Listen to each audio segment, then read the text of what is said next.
Hello. आज हम इस वीडियो में पढ़ेंगे about the muscular system and what are the effect of exercise on the muscular system. Muscular system क्या है और साथ ही साथ पे एक्सरसाइज का क्या इफेक्ट है मस्कुलर सिस्टम के बारे ऊपर।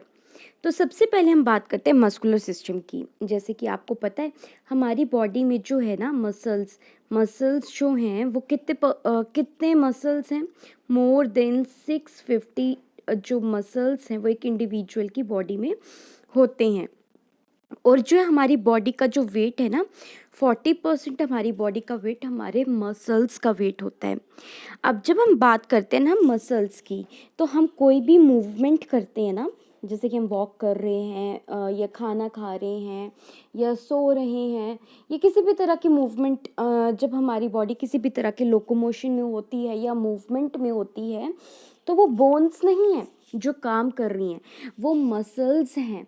वो muscles, a group of muscles जो है मिलकर बोन्स के साथ अटैच होते हैं और फिर उसके द्वारा वो जो है एक एक्टिविटी को परफॉर्म करवाते हैं। तो जिस जगह पर मसल्स बोन के साथ अटैच होते हैं उस जगह को हम क्या कहते हैं, टेंडन कहते हैं। टेंडन जो है वो क्या आ गया, एक फाइब्रस टिश्यू का स्ट्रक्चर आ गया, एक टफ जो है फाइबर्स का स्ट्रक्चर आ गया, जो क्या करता है हमारी बोन्स को और मसल्स को अटैच करता है। और उस अटैचमेंट के through individuals are able to move और do any kind of locomotion. किसी भी तरह की मूवमेंट जो है वो किसके द्वारा पॉसिबल है, मसल्स के द्वारा। और जब हम बात करते हैं ना कि हम चल रहे हैं, तो इसका मतलब हमारे जो है सिर्फ काफ मसल्स इन्वॉल्व होंगे, ऐसा नहीं है। जब हम चल रहे हैं तो उसके साथ साथ हमारे काफ मसल्स के साथ ग्लूटस मैक्सिमस, हैमस्ट्रिंग, कॉर्डिसेप्स, ये सारे मसल्स भी क्या हैं, इन्वॉल्व्ड हो रहे हैं, तभी जाकर हम we are able to perform any kind of action. तो सेम है जब हम बात करते हैं कि कभी भी कि मसल्स की, तो मसल्स के आगे एक ग्रुप ऑफ जो है एक फाइबर आ गया, जो क्या करते हैं एक किसी भी एक्टिविटी को कंप्लीट करने में हमारी हेल्प करते हैं। अब जो है मसल्स मसल्स को जो है ना बेसिकली हम लोगों ने कितने पार्ट में डिवाइड किया है, 3 पार्ट में डिवाइड किया हुआ है। अब वो 3 पार्ट कौन कौन से हैं, सबसे पहला आपका आगे स्केलेटल मसल, जिसे हम वॉलेंट्री मसल भी कहते हैं, स्मूथ मसल जिसे हम इनवॉलेंट्री मसल भी कहते हैं, और फिर उसके बाद नेक्स्ट आपका आ जाता है कार्डिक मसल। और कार्डिक मसल्स जो है ना इसकी एक स्पेशलिटी है, ये सिर्फ ये जो है वॉलेंट्री और इनवॉलेंट्री मसल इन दोनों के कंबाइंड जो है फीचर्स के साथ मिलकर बना गया हुआ है, और ये सिर्फ और सिर्फ हमारे हार्ट में ही पाया जाता है। इसीलिए जो है हार्ट के डॉक्टर्स को आपने बहुत बार सुना होगा, हम उन्हें क्या बोलते हैं, कार्डियोलॉजिस्ट। क्यों? क्योंकि जो हमारा हार्ट है वो एक तरह, उसमें सिर्फ एक ही तरह के मसल्स पाए जाते हैं, वो कौन से आगे, कार्डिक मसल्स आगे। अब स्केलेटल मसल्स जो है जिसे हम कहते हैं वॉलेंट्री मसल्स, वॉलेंट्री मसल्स जो है, अब ये क्या, these muscles mostly attached with the bone, so they are called skeletal muscles. अब जो स्केलेटल मसल्स है ना ये हमारी जो है बोन्स के साथ अटैच्ड है, और हम किसी भी तरह की मूवमेंट जो कर रहे हैं ना, जैसे कि हम चल रहे हैं, हम बात कर रहे हैं, तो इन सारी एक्टिविटीज़ को परफॉर्म करने के लिए जो मसल्स जो हैं वो इन्वॉल्व्ड हो रहे हैं, उन्हें कौन से मसल्स कहते हैं, वॉलेंट्री मसल्स कहते हैं। अब नेक्स्ट आपके आते हैं स्मूथ मसल्स। स्मूथ मसल्स जो है ना वो कौन से आगे, हमारे इंटरनल ऑर्गन के मसल्स आगे। अब जो है ये आपके बिना कहीं भी काम करना शुरू हो जाएंगे। जैसे कि आपके माइंड ने आपको ऑर्डर दिया, आपको वॉक करनी है, आपने वॉक करना शुरू करी, तो मीन्स क्या था, ये ऑर्डर मिलने पे ये मसल्स काम करना शुरू हुए ना। बट जो हमारे इंटरनल ऑर्गन सिस्टम्स के साथ जो मसल्स अटैच्ड है ना, उनको किसी भी तरह की कमांड की ज़रूरत नहीं है। सॉरी, वो बिना किसी कमांड के भी क्या कर रहे हैं, एक एक्टिविटी को परफॉर्म कर रहे हैं। वो आपके कौन से मसल्स आके, इनवॉलेंट्री मसल्स, जिनको हम क्या कहते हैं, स्मूथ मसल्स। अब ऐसा तो नहीं है ना कि आपके लंग्स को कमांड मिल रही है कि आपकी जो है एयर को, लंग्स को जो है आपके ब्लड को जो है क्या कहते हैं, ऑक्सीजनेट करना है। कमांड नहीं मिल रही है ना, उनको पता ही उनका काम है, वो इस काम को क्या कर रहे हैं, परफॉर्म कर रहे हैं बिना किसी कमांड के। तो वो कौन से मसल्स वहाँ पे इन्वॉल्व हैं, इनवॉलेंट्री मसल्स इन्वॉल्व हैं, और उन्हें हम क्या कहते हैं, स्मूथ मसल्स कहते हैं। कार्डिक मसल्स कौन से हो गए, कार्डिक मसल्स जो हैं वो कहाँ पाए जाते हैं, सिर्फ ह्यूमन के हार्ट, सिर्फ ह्यूमन हार्ट में नहीं, हार्ट में पाए जाते हैं, ठीक है। और साथ ही साथ में ये जो है वॉलेंट्री और इनवॉलेंट्री मसल्स, इन दोनों मसल्स के कंबाइंड फीचर्स के साथ मिलाकर बनते हैं। अब नेक्स्ट हम पढ़ेंगे इसमें effect of exercise on muscular system. अब इफेक्ट ऑफ एक्सरसाइज का क्या क्या इफेक्ट है मस्कुलर सिस्टम के ऊपर। अच्छा, हम एक दिन एक्सरसाइज करेंगे तो एक दिन में इफेक्ट आ जाएगा एक्सरसाइज का? नहीं, एक दिन में कभी भी एक्सरसाइज का इफेक्ट जो है आप लोग विजिबल नहीं कर पाओगे। आपको जो है कॉन्टिन्यूसली एक्सरसाइज करते रहना पड़ेगा, then you are able to find out the effect. आपने एक हफ्ता एक्सरसाइज करी, आपको थोड़ा सा रिजल्ट दिखना शुरू हो गया, उसके बाद आपने क्या किया, एक्सरसाइज करना छोड़ दी, तो रिजल्ट क्या होंगे, सिर्फ कुछ टाइम के लिए रहेंगे, बाद में वो वेनिश्ड हो जाएंगे। अब कॉन्टिन्यूअस रिजल्ट के लिए आपको कॉन्टिन्यूसली एक्सरसाइज को परफॉर्म करते रहना पड़ेगा, ताकि आप जो है आपके मसल्स जो हैं वो प्रॉपरली परफॉर्म कर सकें और प्रॉपरली उनकी फंक्शनिंग हो सके। अब जो है हम बात करते हैं जब effect of exercise on muscular system में, तो इसके बहुत से इफ़ेक्ट्स आते हैं। अब क्या क्या इफ़ेक्ट्स हैं, अब हम उनके बारे में पढ़ेंगे। सबसे पहला है change in shape and size of the muscle.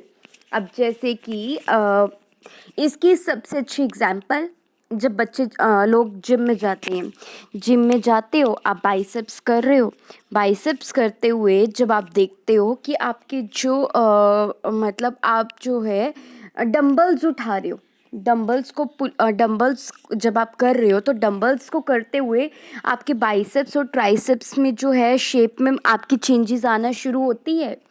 आप एब्स से रिलेटेड एक्सरसाइज कर रहे हो तो वो एब्स जो हैं आपके एक्सटर्नल ऑब्लिक में दिखना शुरू होते हैं, तो वो सब एरेक्टस एब्डोमिनस में दिखना शुरू होते हैं। तो वो सब चीज़ें क्या हैं, वो शेप और साइज में इफेक्ट आ रहा है, तो भी तो वो आपकी विजिबल है ना।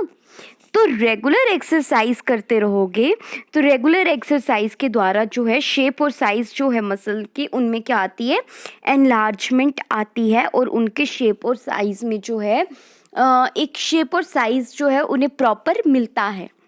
पर ऐसा नहीं है कि आपने एक हफ्ता किया और आपको रिजल्ट दिखना शुरू हो जाएंगे।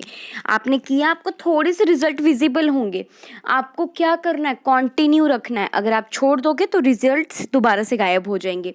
आप जितना ज़्यादा कंटिन्यू वर्कआउट करते रहोगे, आप उतना ही ज़्यादा शेप्ड में रहोगे, वरना जो आपके मसल्स हैं वो शेप में नहीं रहेंगे। फिर उसके बाद नेक्स्ट आता है फॉर्मेशन ऑफ न्यू कैपिलरीज। अब यहाँ पर ये क्या आ गया कि हमारी जो है ना क्या कहते हैं, वेन्स और आर्टरीज, इनके बीच में जो है ना एक छोटे छोटे लिंक्स होते हैं, कैपिलरीज जिनको हम कहते हैं।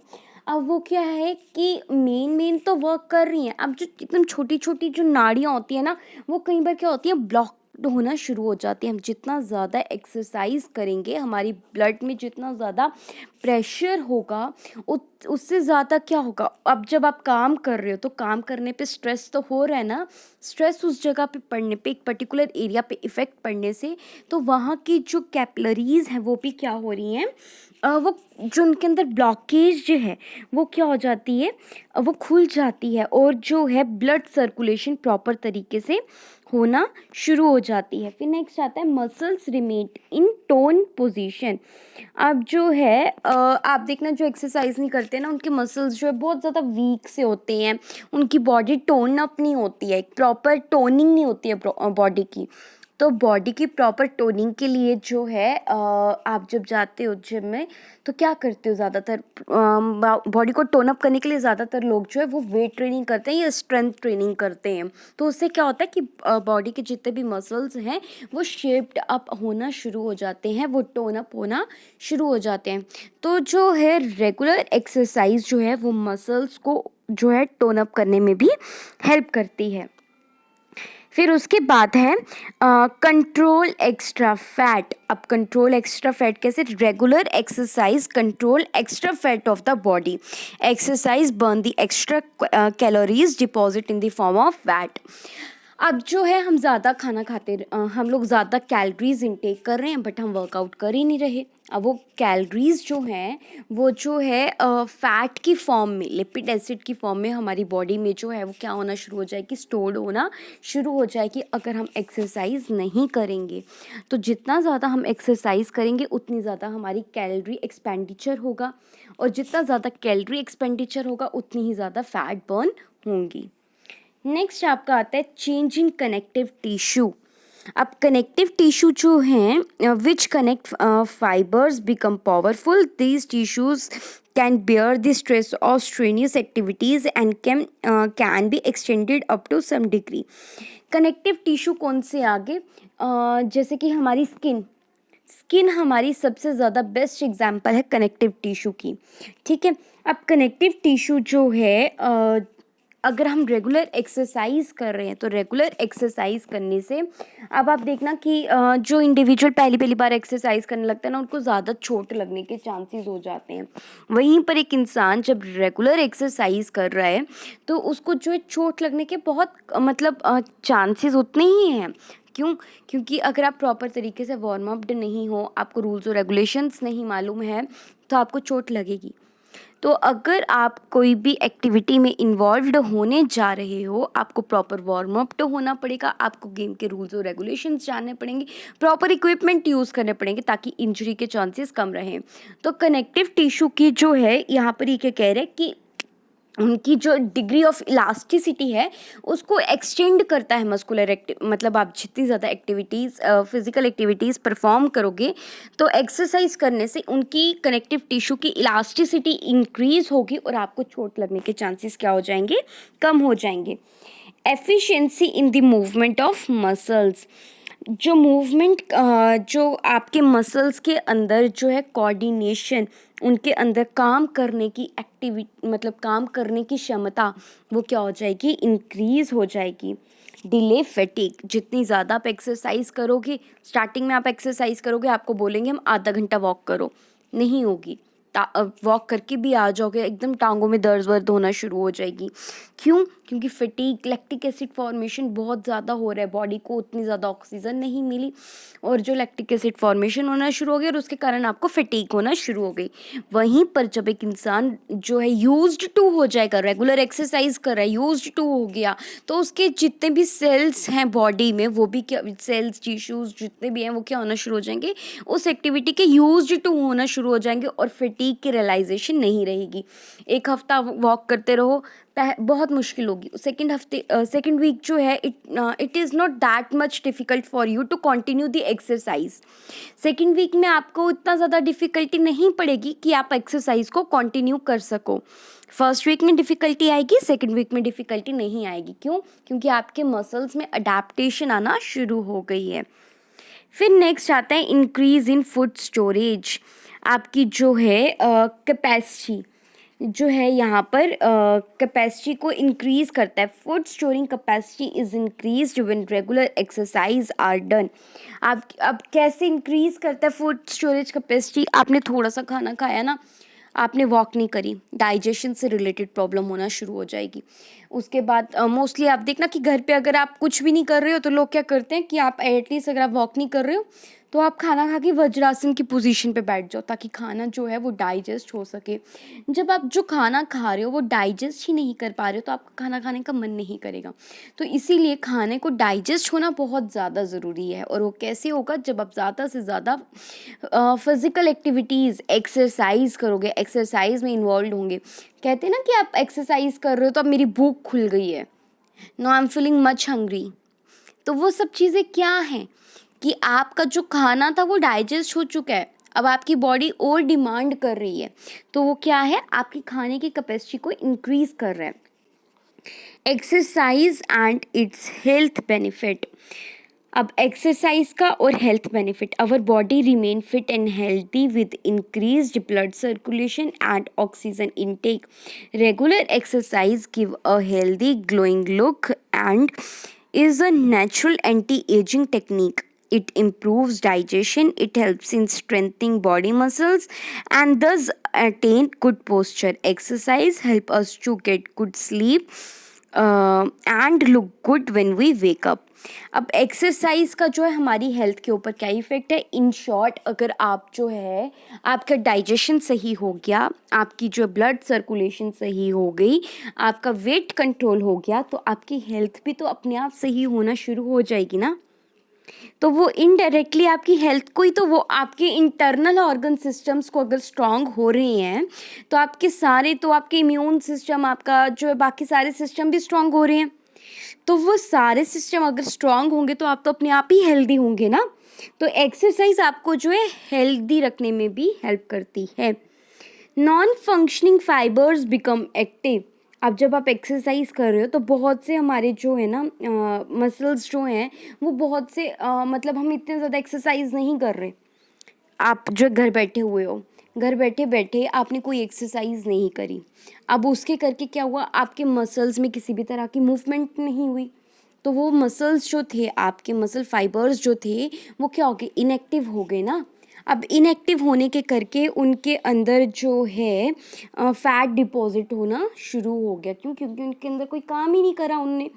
तो जितनी ज़्यादा आप एक्सरसाइज करोगे तो जो आपके मसल्स जो आपके इनएक्टिव थे वो क्या होना शुरू हो जाएंगे, एक्टिव होना शुरू हो जाएंगे, और जो है मसल्स भी टोन्ड अप होना शुरू हो जाएंगे।